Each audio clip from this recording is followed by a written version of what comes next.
going on, guys? Welcome back to the channel, and today we have obviously the round review for round 14. We've dropped 950 spots in the rankings. Definitely saw it coming. Obviously, this was always going to be our struggle by round, and unfortunately we've dropped, but at the same time I think we've set ourselves up for a really nice run home. And rankings sort of out of the picture anyway since like round 5. So for me, it's more just about winning my league and doing everything I can to do that. So we'll discuss the team just quickly. So Tom Stewart, 120. I really thought he was underscored. He should have had a lot more. Everyone was saying it was one of the best games he's ever played. So pretty underscored, I think. Ridley bounced back nicely, averaging 99.9 now. I think he still doesn't have all the kick-ins. He took a couple today. But Redmond seems to be taking the majority, and Heppel takes a couple, I think, as well. So I don't know why Ridley's lost his role, and I don't know why Redmond's taking him. But there's obviously some sort of method to it. Lockie Jones, 29, so he's done his hamstring. He's probably gonna have to go. Unfortunately. So Oliver didn't play. McRae, 97, had the VC on him. Didn't go too well, obviously. I think he just butchered it a little bit at the start, and then it hurt his scoring. Had plenty of it, just didn't use it well. Tuke Miller, another great game from him.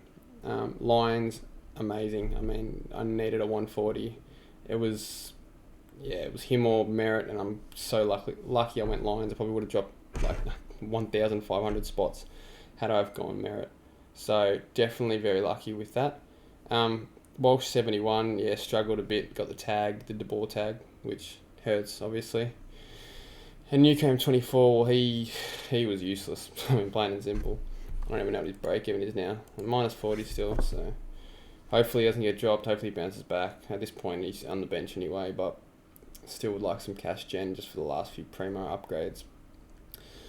Gorn going to come back. Coleman Jones didn't play. Zorko didn't play. Hall, 100. He actually had a pretty poor first half. I think he was on like 20 something at halftime. I could be wrong. But he was playing really bad and turned it on in the second half. So stoked for to have a bad game for Hall being 100. That's just awesome. So he continues his stellar form. Zeeble finally gave us another big score. I really want to have him as a captain option every week because that's what he was at the start. Made things a lot easier. But at this point, Zeeble still not fully trustworthy, but definitely trustworthy at a ton up. Langford, so that hurt a little bit. Had plenty of it. I'm really not too concerned about this pick. He had plenty of midfield time. He had a fair bit of the ball, kicked a goal. He just didn't use it well in the first half. He was on like 20 off 12 touches or something, so must have butchered it, but that's all right. We're not too fussed with Langford. Impey was great. So halfway through the third quarter, he was on 103 and finished on 109. So he really went missing. Could have had a huge score, like a 160. But he went missing. But I mean, we'll take 109 from Impey every day of the week. So still happy with that. And then Cody Waitman went to 60. So we're probably going to flick him this week. So let's have a look who's being traded out. So we've got Jones, Waitman.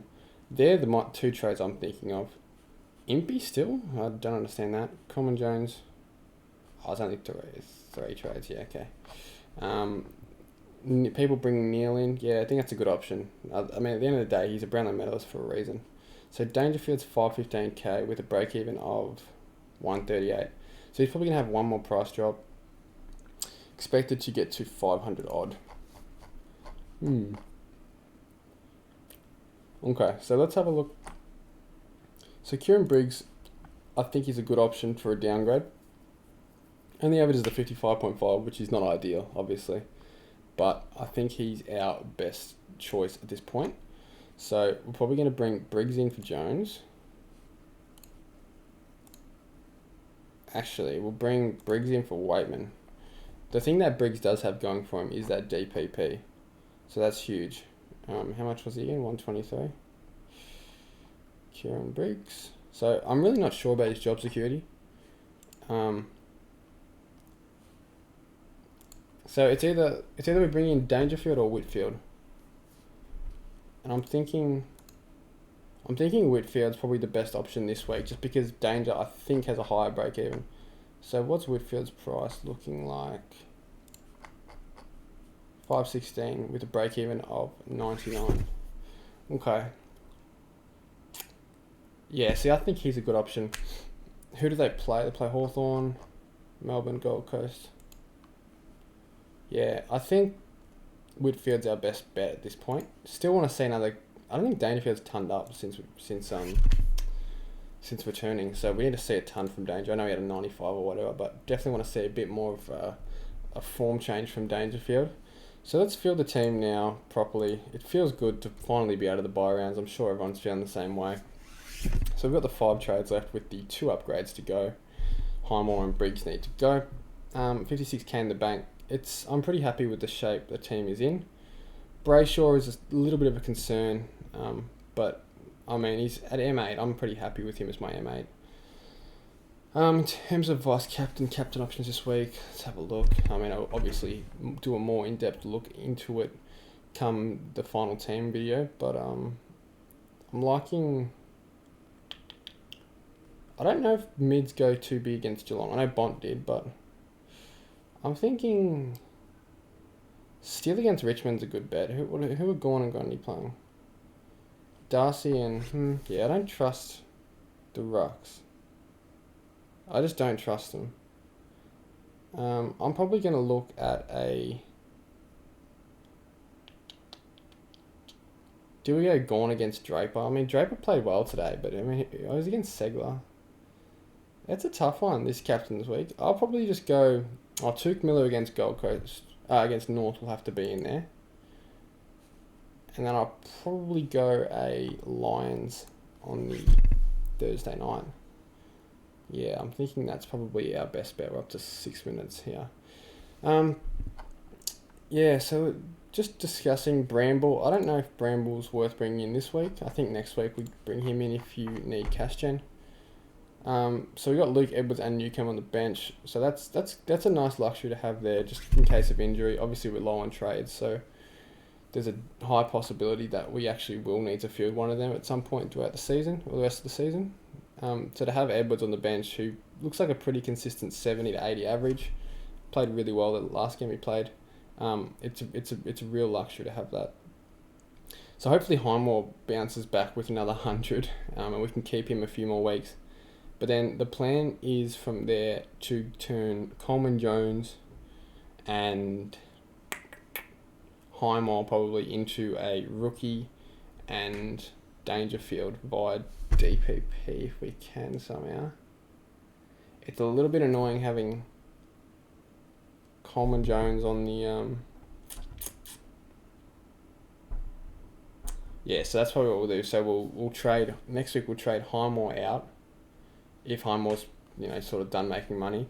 Swing Briggs back. That'll give us about hopefully 300k. Hopefully 300k in the bank, and then we'll trade Coleman Jones for Patrick Dangerfield. Because we're gonna have to get Coleman Jones down somehow. That's gonna be irritating. Okay, that's gonna be very irritating.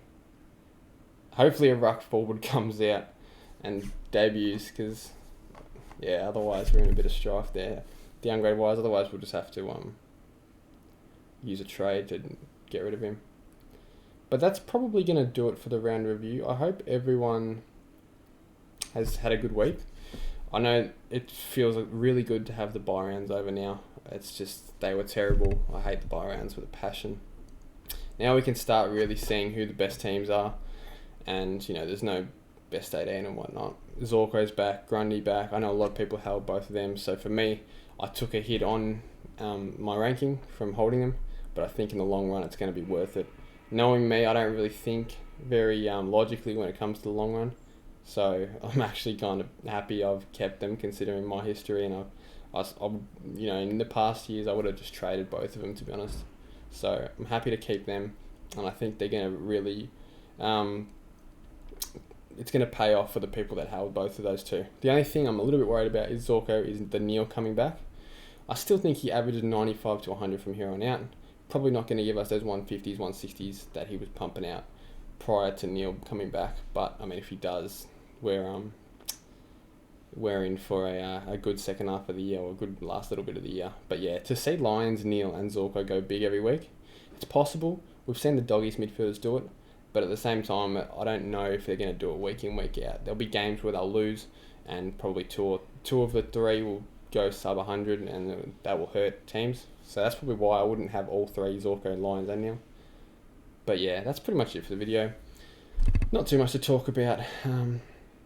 But yeah, let me know what trades you're going to make, and I'll see you in the final teams. Actually, no, I'll do the trade target video.